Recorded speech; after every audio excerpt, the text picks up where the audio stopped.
몸이 먼저 알아챘습니다. 내가 화를 참고 있다는 걸 입보다 몸이 먼저 알고 있었습니다. 오른쪽 어깨가 굽기 시작한 것이 언제부터인지 정확히 기억합니다. 막내 아들 며느리가 처음 우리 집에 들어온 그해 겨울이었습니다. 병원에서는 50견이라고 했습니다. 나이가 들면 의뢰 오는 것이니 걱정 말라고 의사는 담담하게 말했습니다. 그런데 나는 간호사로 30년을 일한 사람입니다. 50견이 그렇게 단순하지 않다는 걸 누구보다 잘 알고 있었습니다. 그러면서도 나는 그 어깨 통증이 내 마음과 연결되어 있다는 걸 한참이 지나서야 인정했습니다. 인정하기가 무서웠기 때문입니다. 나는 왜 그렇게 오랫동안 참았을까요? 참는 게 미덕이라는 걸 몸으로 익힌 사람이 어느 날 갑자기 바뀔 수 있을까요? 그리고 참는 것이 몸에 어떤 일을 만드는지 왜 나는 그걸 알면서도 멈추지 못했을까요? 이 이야기는 그 물음에 대한 답입니다. 저는 한복순입니다. 66살이고 경북 안동에 삽니다. 2년 전 간호사로 정년 퇴직하기까지 30년 가까이 병원 일을 했습니다. 환자 앞에서는 늘 차분해야 했습니다. 보호자가 소리를 높여도 동료가 무리한 부탁을 해도 내 감정을 드러내는 건 허락되지 않았습니다. 그렇게 30년을 지내다 보니 참는 것이 몸에 배었습니다. 화가 나면 잠깐 숨을 고르고 말을 삼키고 업무로 돌아가는 것이 습관이 되었습니다. 퇴직하고 집에 있는 시간이 길어지면서 그 습관은 가족에게도 그대로 이어졌습니다. 병원에서 하던 대로 했을 뿐인데 집에서는 그게 다른 방식으로 쌓였습니다. 며느리가 들어온 첫 해, 나는 부엌 쓰는 방식이 달랐습니다. 냉장고 정리 순서가 달랐고 반찬간도 달랐고 설거지를 두고 가는 것도 거슬렸습니다. 그런데 말을 못했습니다. 아들이 행복하게 살길 바랐고 며느리와 사이가 나빠지면 그게 다 내 탓이 될 것 같았습니다. 나는 속으로 그냥 내가 맞춰가면 된다고 스스로에게 말했습니다. 밥상에서 며느리가 한 말이 마음에 걸릴 때도 있었습니다. 어머니는 왜 그렇게 하세요? 라는 식의 말이었는데 아기가 있는 건 아니었겠지만 매번 뭔가 긁히는 느낌이었습니다. 그럴 때마다 나는 웃으면서 넘겼습니다. 그냥 넘어가는 게 맞다고 생각했습니다. 그런데 지금 돌아보면 나는 그 말들을 넘긴 게 아니라 삼킨 것이었습니다. 서운함이 쌓이기 시작했습니다. 특별히 큰 사건이 있었던 건 아니었습니다. 작은 말들이 한 겹씩 내 안에 내려앉았습니다. 그해 겨울이 지나고 봄이 되어서도 어깨가 풀리지 않았습니다. 밤에 누우면 오른쪽이 아파서 뒤척였고 아침에 일어나면 제일 먼저 어깨부터 만져보게 되었습니다. 침 치료도 받고 물리치료도 받았습니다. 조금 나아지는가 싶으면 또 도지고 도졌다가 또 가라앉는 일이 반복됐습니다. 나는 그냥 나이 탓이라고 생각하려 했습니다. 그러던 어느 날 저녁, 아들이 늦게 들어오는 날이었습니다.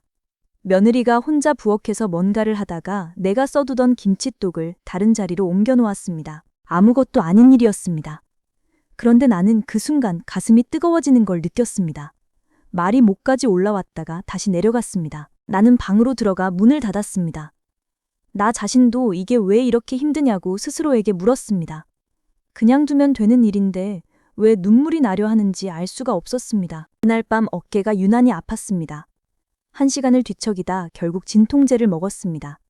그러면서도 나는 이게 며느리 때문이라는 생각은 하지 않으려 했습니다. 그렇게 참은 게 1년이 넘었습니다.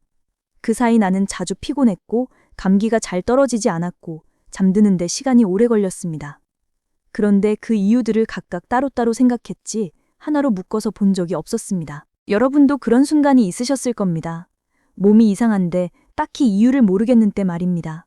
나는 그 이유를 엉뚱한 곳에서 찾고 있었습니다. 그 무렵 나와 비슷한 처지였던 사람이 있었습니다. 안동에서 오래 알고 지낸 친구 이선화였습니다. 64살이었고 역시 퇴직한 뒤 아들 부부와 같은 동네에 살고 있었습니다. 이선화도 며느리와 사이가 매끄럽지 않았습니다. 사는 방식이 달랐고 말투에서 종종 부딪혔습니다. 겉으로 보면 나와 똑같은 상황이었습니다. 그런데 이선화는 한 가지를 달리했습니다. 참지 않았다는 게 아닙니다. 다만 일주일에 한 번 아들에게 전화해서 짧게 말하는 연습을 했다고 했습니다. 처음에는 어색했다고 했습니다. 이선화는 나한테 그러더군요. 아들한테 그냥 솔직하게 이야기했대요. 엄마가 요즘 좀 힘들다. 며느리한테 뭔가 말하고 싶은 게 생길 때 대신 얘기해 줄 수 있겠냐고요. 아들은 처음에 당황했다고 했습니다. 그런데 이선화가 미리 말을 해뒀더니 집의 분위기가 달라지더라는 거였습니다. 며느리도 모르는 사이에 조금씩 달라지더라고요. 하고 이선화가 말했습니다. 이선화가 그 방법을 찾은 건 어떤 대단한 결심 때문이 아니었습니다. 그냥 어느 날 몸이 너무 피곤해서 아들에게 전화를 걸었고 그러다가 말이 나온 거라고 했습니다. 결과는 달랐습니다. 이선화는 그해 여름 이후로 소화가 훨씬 잘 된다고 했습니다. 잠도 잘 자고 이유 없이 무거웠던 기분이 많이 거쳤다고 했습니다. 나는 그 말을 들으면서 처음엔 반신반의했습니다. 말 한마디 한 게 그렇게까지 달라지나 싶었습니다. 그런데 그때 내 어깨를 생각하면 영 관계없는 얘기도 아니었습니다. 이선화는 나에게 이런 말도 했습니다. 참는 게 겸손한 게 아니더라고. 그냥 상대한테 내 존재를 지워버리는 것 같더라고요. 그 말이 한동안 머릿속을 떠나지 않았습니다. 그 무렵부터 나는 내 몸에 무슨 일이 일어났는지 진지하게 생각하기 시작했습니다. 간호사로 살아온 사람이니 몸의 이야기를 무시하기는 어려웠습니다. 화가 날 때 나는 늘 숨을 참고 표정을 고정했습니다. 그러면 마음이 가라앉는 것 같았습니다. 그런데 실제로는 가라앉은 게 아니었습니다. 겉으로는 조용해졌지만 몸 안은 오히려 긴장 상태를 유지하고 있었습니다. 심장은 느리게 뛰는 것 같아도 몸의 긴장을 다루는 신경은 계속 켜진 채로 있었던 겁니다. 사람의 몸에는 자기도 모르게 작동하는 신호체계가 있습니다. 위험을 감지하면 온몸이 긴장하고 그 긴장을 풀어야 비로소 몸이 쉬게 됩니다. 그런데 나는 그 긴장을 계속 눌러두고 있었습니다. 표정은 웃고 있어도 몸은 전투태세였던 겁니다. 그 상태가 하루 이틀이 아니라 수백일 동안 이어진 거였습니다. 그러니 어깨가 안 아플 수가 없었습니다. 병원에서 근무할 때 만성 통증을 호소하는 환자들 중에 가정 안에서 갈등이 오래된 분들이 많았습니다. 그때는 우연이라고 생각했습니다. 지금은 우연이 아니라는 걸 압니다. 몸은 거짓말을 하지 않습니다. 마음이 애써 괜찮다고 말해도 몸은 이미 알고 있습니다. 나는 그걸 너무 늦게 알아챘습니다. 지금 몸 어딘가가 이유 없이 아프신 분이 계시다면 이 대목에서 한번 멈춰보실 만합니다. 혹시 오래 삼킨 말이 있지는 않으셨는지요? 그렇다면 왜 나는 알면서도 멈추지 못했을까요? 몸이 보내는 신호를 읽을 줄 아는 사람이 왜 자기 몸의 신호는 그렇게 오래 무시했을까요? 지금 돌아보면 이런 마음이 있었던 것 같습니다. 한 번이라도 내 불편함을 드러내면 그 다음부터 내가 계속 밀릴 것 같았습니다. 양보한 사람이 결국 계속 양보하게 된다는 걸 살면서 여러 번 봤기 때문입니다. 그래서 처음부터 기준을 세우지 않았습니다. 기준을 세우는 순간 갈등이 생기고 갈등이 생기면 내가 감당해야 한다는 생각이 앞섰습니다. 나는 속으로 이 정도는 내가 참아야지 하고 매번 선을 조금씩 뒤로 물렸습니다. 문제는 그 선이 어디 있는지를 나 스스로도 잃어버렸다는 겁니다. 언제부터 불편했는지, 뭐가 제일 힘들었는지 묻는다면 대답이 잘 안 나왔습니다. 너무 오래 쌓인 것들은 기억 속에서도 흐릿해집니다. 그리고 또 한 가지 이유가 있었습니다. 며느리와의 사이가 나빠지는 게 결국 아들의 가정을 내가 흔드는 것 같았습니다. 나는 어머니로서 그러면 안 된다고 느꼈습니다. 여러분 중에도 비슷한 마음으로 사신 분이 계실 겁니다. 내가 참아야 이 집이 평화롭다는 생각, 내가 불편하다는 말을 꺼내는 게 이기적인 것 같은 느낌 말입니다. 그런데 그 침묵이 평화를 만든 게 아니었습니다. 갈등이 없어진 게 아니라 내 안에서만 조용히 커지고 있었던 겁니다. 이선화와 나의 차이는 바로 거기에 있었습니다. 이선화는 말했습니다. 한번 물러서면 계속 물러서게 된다는 거 나도 알아. 근데 그래서 더 일찍 말해야 하더라고. 아예 선을 안 만들면 상대도 어디까지 가도 되는지를 모르잖아. 그 말이 오래 남았습니다. 결국 내가 말하지 않은 것은 상대를 배려한 게 아니라 상대가 내 선을 알 기회를 빼앗은 것이기도 했습니다. 그걸 인정하는데 꽤 오래 걸렸습니다. 그렇다면 지금 당장 무엇을 해볼 수 있을까요? 나는 크게 바꾸는 것보다 한 가지를 권하고 싶습니다. 가족 중 한 사람에게 내 기준을 한 문장으로 말해보는 겁니다. 길게 설명하지 않아도 됩니다. 나는 이런 것이 불편하다. 딱 그 한마디면 충분합니다. 그 한마디가 관계를 흔드는 게 아닙니다.